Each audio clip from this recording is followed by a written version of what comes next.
Olá, prezados e prezadas ouvintes da Rádio Nova Aliança FM 103.3 e todos e todas que acompanham as redes da Comissão de Justiça e Paz aqui do DF. Estamos iniciando mais um programa de Justiça e Paz, este programa que todos e todas já estão acostumados a acompanhar. Sou Vicente Sérgio, integrante da Comissão de Justiça e Paz. E hoje estou aqui com Aldir Roldão, psicólogo, mestre em Psicologia Social e do Trabalho, doutorando em Direitos Humanos e Cidadania, também psicoterapeuta com uma experiência bastante grande em atenção a dependentes químicos e enlutados. E Aldir é membro da paróquia Nossa Senhora do Perpétuo Socorro, lá de Ceilândia. Meu caro, como você está? Olá, Vicente. Olá, ouvintes do programa Justiça e Paz. Por aqui tudo bem, Vicente. Tudo caminhando na graça de Deus. Que maravilha! Gente, estamos aqui com o Aldir porque vamos tratar de um tema que é importantíssimo e que marca esse mês de setembro, que é o Setembro Amarelo, o mês de prevenção ao suicídio. Para que todos e todas fiquem, digamos assim, um pouco ambientados nessa questão. Segundo a Organização Mundial de Saúde, o suicídio é um importante problema de saúde pública que impacta toda a nossa estrutura social, né? E todos os anos nós vamos encontrar um número bastante considerável de pessoas muito maior que morrem de suicídio do que de HIV, por incrível que pareça, do que malária, câncer de mama ou guerras, inclusive, nessa perspectiva, né? Segundo os estudos também da OMS, jovens entre 15 e 29 anos tiveram no suicídio a quarta causa, né, de morte, depois de acidentes de trânsito, violências gerais e assim por diante. Então, é um problema muito sério que a gente precisa cuidar com bastante atenção. Aqui no Brasil, por exemplo, 12,6% de cada 100 mil homens, em comparação com 5,4% em cada 100 mil mulheres, morrem devido ao suicídio. Então, é uma questão muito séria que a gente precisa estar sempre atentos e atentas, e é sobre isso que vamos conversar hoje aqui no nosso programa de Justiça e Paz. Aldir, meu caro, com a experiência que você tem, com a formação que você tem, né, com todo o trabalho que você executa, é, é possível dizer que o suicídio ainda é um tabu em nossa sociedade, inclusive no nosso ambiente cristão? E se isso for uma verdade, se essa afirmação que eu estou dizendo for uma verdade, que mitos que você considera que rondam essa questão? Vicente, eu considero que sim, o suicídio ainda é um grande tabu na nossa sociedade. É algo que, por muito tempo, se pensou, não vamos falar a respeito de. É uma daquelas coisas que a gente poderia considerar um esqueleto dentro do armário. Ele está lá, todos sabem que ele existe, mas ninguém quer olhar de frente para ele. E esse tabu, essa resistência em falar, em abordar esse problema, faz com que muitas vezes essa, não exatamente uma doença, mas essa problemática continue e, em determinados momentos, ela se amplifique na nossa sociedade. E, para nós cristãos, chama atenção porque se a morte deve ser tida, como diz São Francisco, como a irmã morte corporal, atentar contra a própria vida é um pecado muito grave. E essa ideia de pecado, ela faz com que seja evitada a conversa, com que a pessoa que venha a ter ideação que tente o suicídio se torne uma pessoa discriminada nas comunidades, quando na realidade são pessoas que precisam e merecem a acolhida cristã, que merecem uma escuta cristã, uma escuta amorosa, que é o que vai ajudar a evitar que o mal maior aconteça. Perfeito, perfeito. Nesta perspectiva de uma acolhida, de uma amorosidade, Papa Francisco sempre nos lembrava deste espaço da misericórdia, né? É preciso termos sempre presente essa questão do espaço da misericórdia para toda e qualquer questão, principalmente para essa, né, Aldir? Principalmente para essa. Principalmente para essa, é muito necessária a escuta, e não é uma escuta qualquer. Você lembrou bem, o Papa Francisco sempre falou muito sobre essa necessidade de uma escuta, e de uma escuta que seja escuta amorosa, que seja uma escuta misericordiosa, uma escuta de esperança, mas que seja escuta. Primeiro que seja escuta. Quando alguém está diante de uma ideação suicida, diante de uma fragilidade emocional, o que a pessoa precisa não é de um sermão, não é de conselhos de deixa isso para lá, de Deus é mais forte do que isso, seja forte. Não.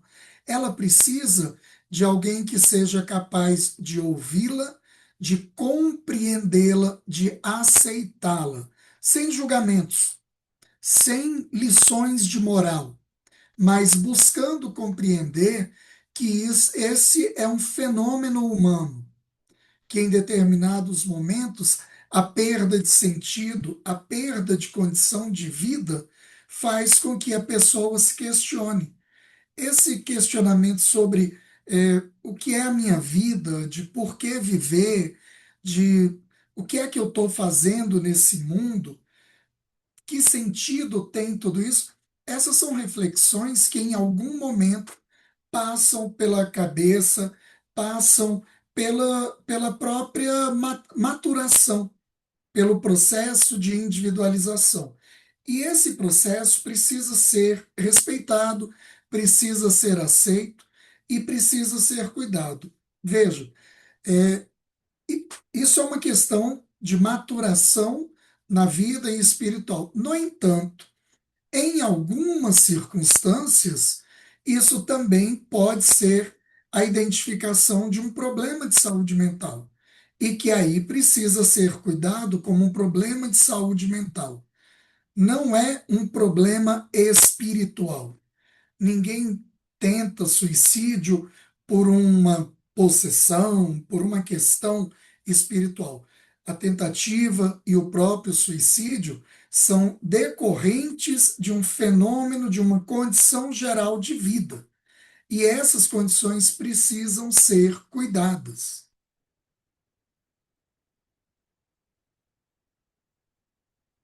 Está sem áudio. Perfeito e excelente essa sua observação, dessa desmistificação de uma questão meramente, ou diria unicamente, de cunho espiritual ou espiritualizante. Importantíssimo isso, porque a ciência tem toda uma estrutura para explicar muito bem e cuidar disso com toda a propriedade nesse sentido. E sob esse viés, Aldi, na perspectiva da ciência, quais os principais fatores de risco existentes para essa problemática e como a gente pode identificá-los para procurar prevenir essa grande dificuldade? Você já falou aí da escuta, né? Certamente tem outros mecanismos. Sim, Vicente, esse fenômeno ele está relacionado a diversas causas. Nós diríamos que é um fenômeno multifatorial.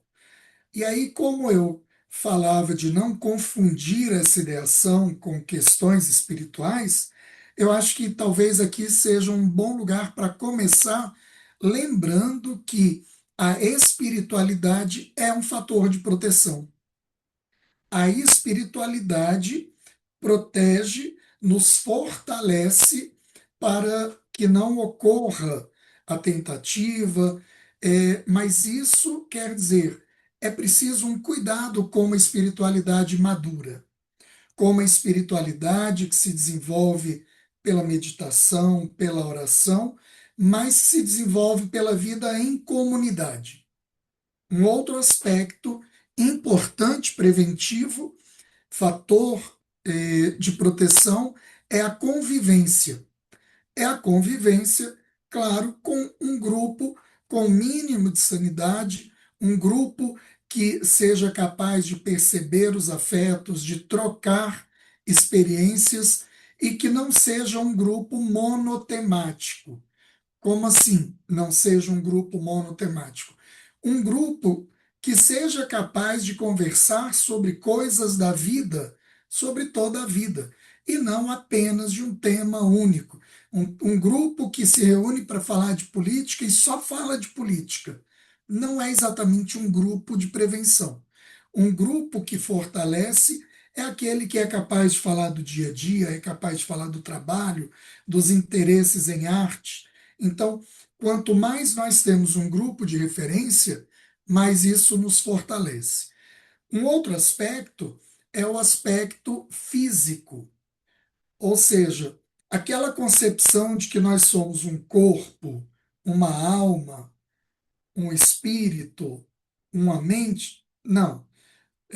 O Papa Francisco já nos chamava atenção para a ecologia integral. E essa ecologia integral, ela começa na compreensão do próprio humano, na nossa visão antropológica. Então, como seres humanos, nós somos tudo isso junto: corpo, mente, espírito no único ser. Então, não adianta eu cuidar da minha saúde espiritual e não cuidar da saúde física.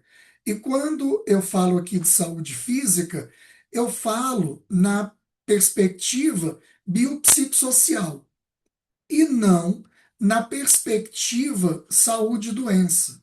Na perspectiva psicossocial, ao cuidar do meu corpo, eu cuido da minha mente, cuido das minhas relações. E cuidar do meu corpo não é apenas tomar medicações. Estou falando contra as medicações. Elas são importantes, devem ser utilizadas e devem ser utilizadas em situações específicas, em diagnósticos específicos, bem feitos. Mas o principal cuidado que eu preciso ter com o meu corpo é uma alimentação adequada. Vivemos em um mundo acelerado, em um mundo da praticidade, e esse mundo da praticidade leva muitas pessoas a uma alimentação fast food. Quando a gente fala em fast food, a gente pensa nas lanchonetes, mas tem muita gente que faz fast food em casa, que trabalha o dia inteiro, chega em casa, quer comer algo rápido, vai ali, pega aquele macarrãozinho instantâneo e acha que está alimentado. Que come às pressas, não come, devora, engole, sem ter tempo de mastigar, sem ter tempo de saborear a comida. Então, a alimentação é muito importante. Um outro aspecto é a própria atividade física. Ah, eu não tenho condição de fazer atividade física todos os dias. Ok, faça 3 vezes por semana. Eu não tenho condição de fazer 1 hora de atividade a cada dia. Faça meia hora. Eu não tenho como fazer 1 hora durante 3 vezes na semana. Faça 15 minutos e no dia que dá, faça 1 hora e no final de semana se dedique. Por quê?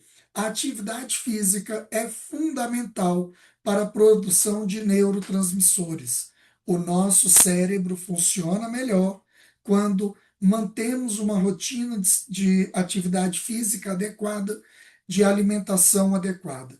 Com atividade física adequada, alimentação adequada, vem um outro ponto, um quarto ponto aí fundamental para toda a saúde mental, mais especificamente a quadros depressivos, a quadros ansiosos, muito relacionados com o tema do suicídio, que é o tema do sono. A qualidade do sono é fundamental na prevenção ao suicídio e a todas as outras doenças mentais. Então, ter um horário adequado de dormir, de acordar, um sono que refaça é fundamental para a saúde mental.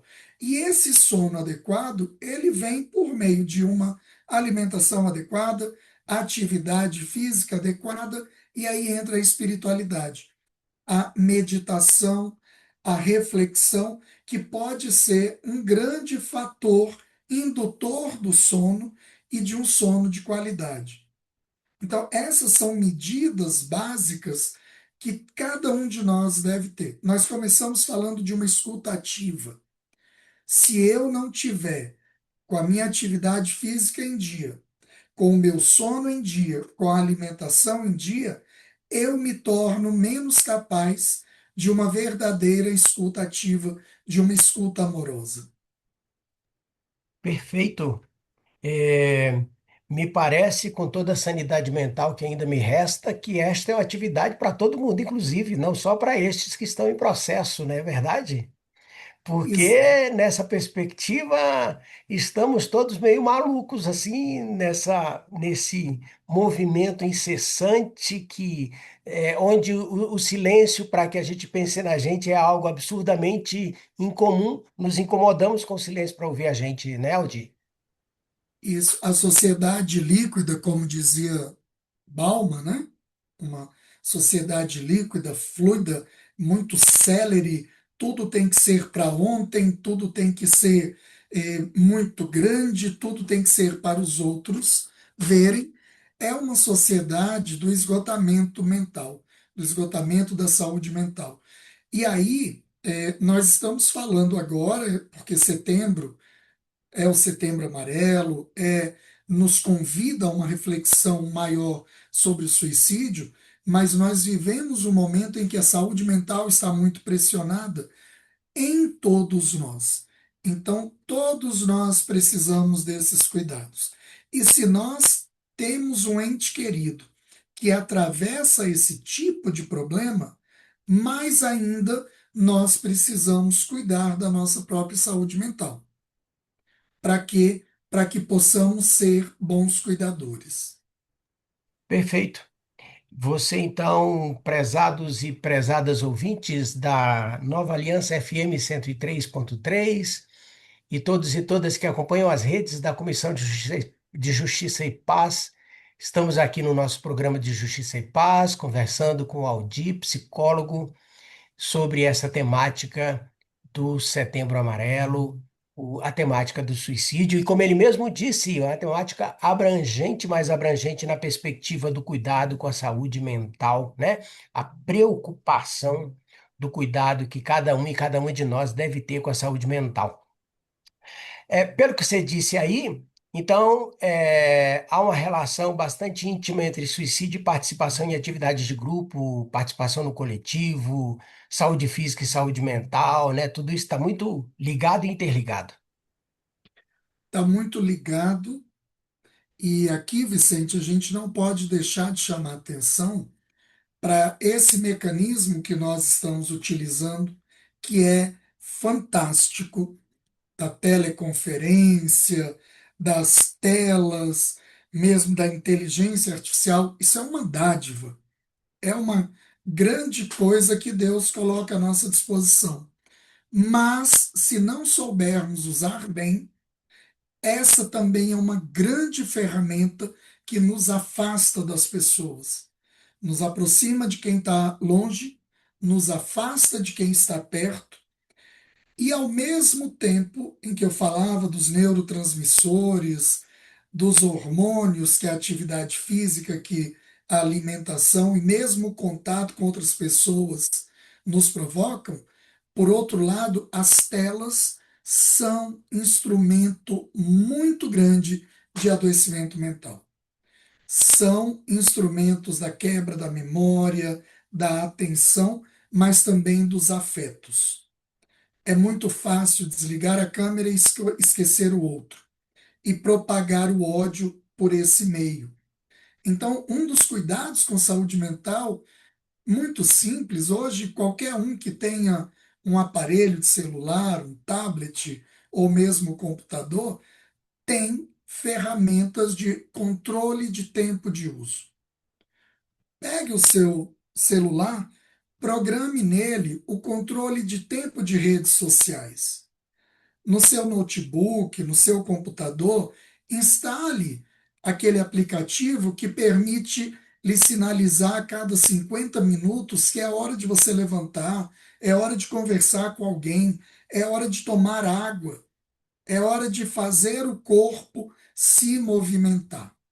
O uso de telas também é indutor de ansiedade, é indutor de depressão, é indutor de insônia e, com isso tudo, de perda de sentido da vida. Uma vida com sentido, ninguém quer tirar. Mas quando a gente se torna incapaz de perceber os sentidos que a vida vai nos colocando, aí a ideação suicida vem. E nós precisamos nos cuidar e precisamos cuidar de quem está conosco. É muito comum a gente falar no cuidado com as crianças diante das telas. Mas qual é o exemplo que eu dou quanto a isso, como pai, como tio, como professor, como amigo, né? Como é que eu controlo o meu uso das telas?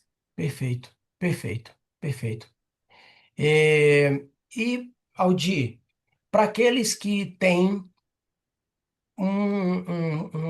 e vivem uma realidade dessa, de adoecimento mental ou de alguma tentativa de suicídio, o Sistema Único de Saúde oferece mecanismos de prevenção? Sim, oferece mecanismos de prevenção, de acompanhamento e de tratamento. A estrutura no serviço de saúde mais apropriada para essas demandas é o CAPS, o Centro de Atenção Psicossocial. Quem é que pode procurar o CAPS? Qualquer pessoa.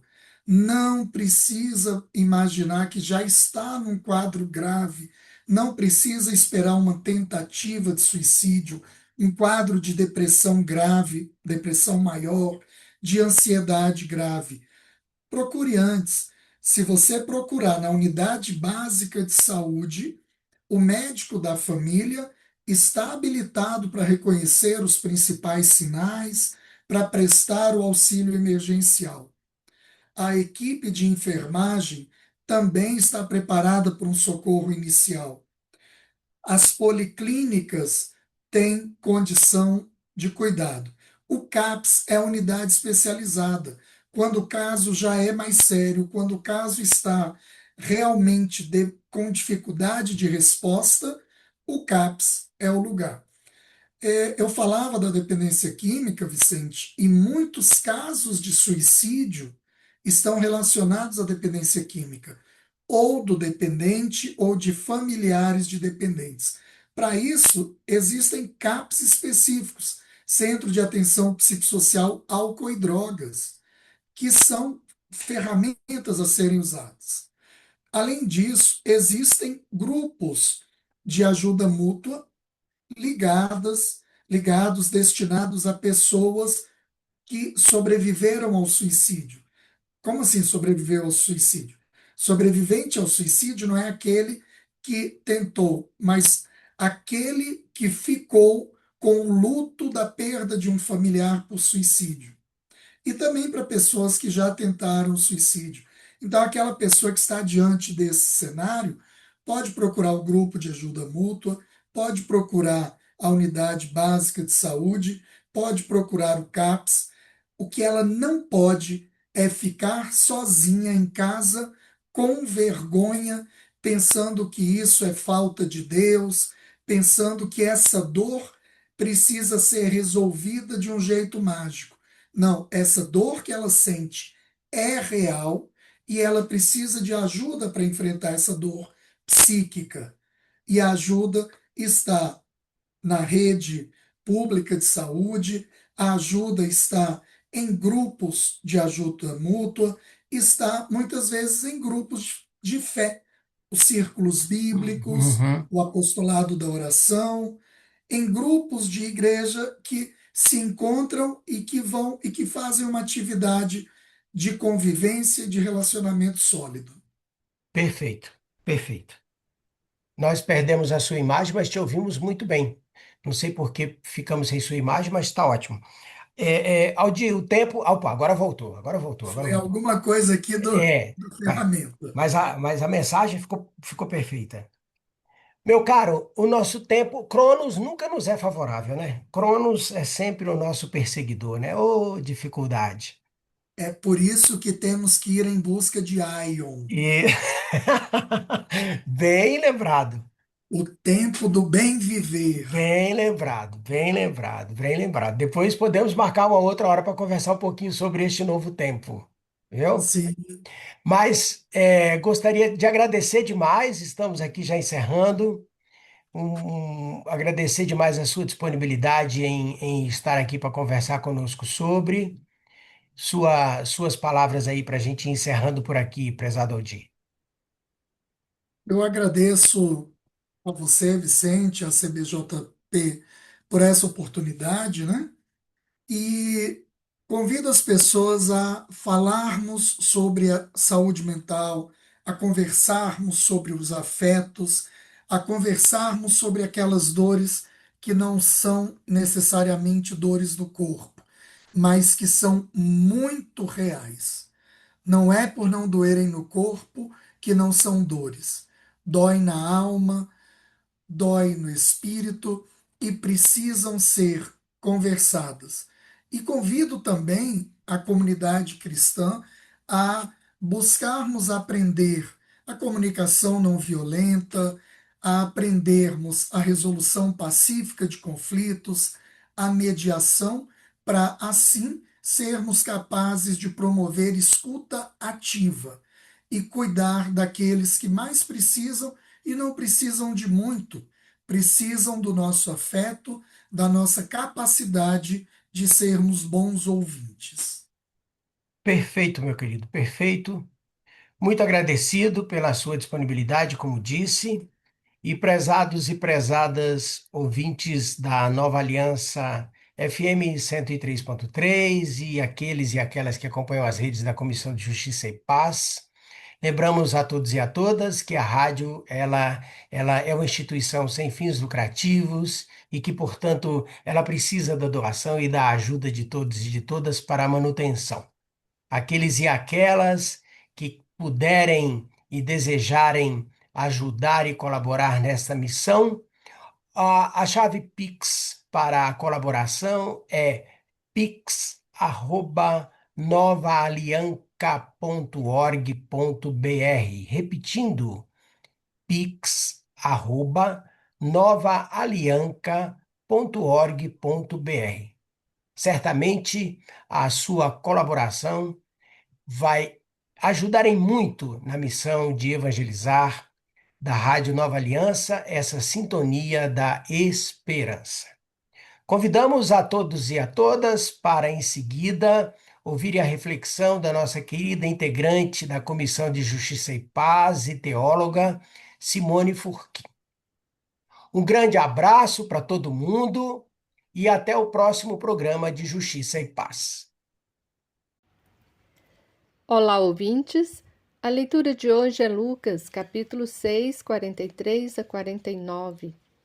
Aqui neste texto, Jesus conta três parábolas: a da árvore boa e ruim, a do tesouro bom e ruim, e do homem que constrói a casa sobre a rocha.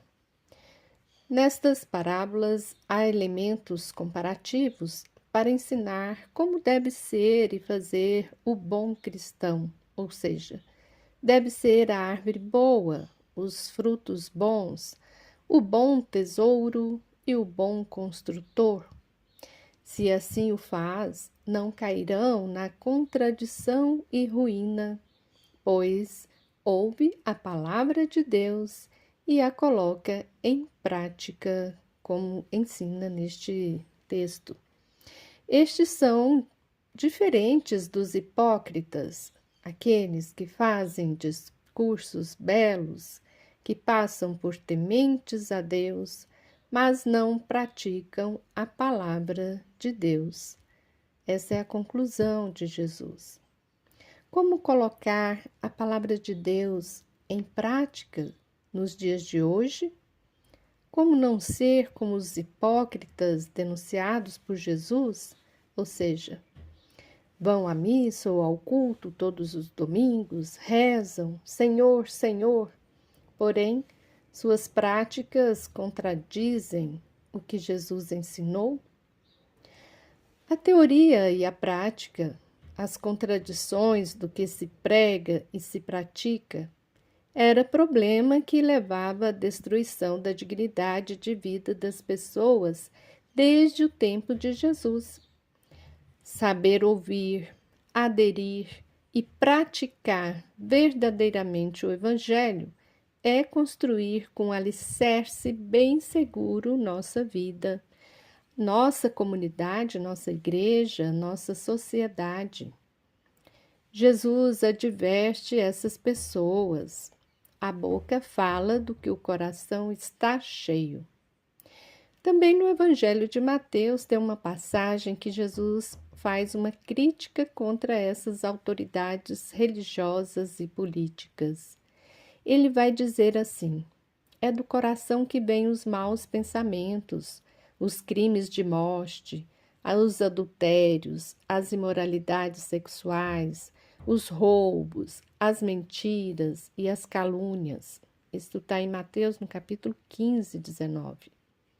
Jesus está explicando que o que torna a pessoa impura é o que sai do coração, ou seja, seus pensamentos, suas ideias que são concretizadas para prejudicar sobretudo os mais vulneráveis.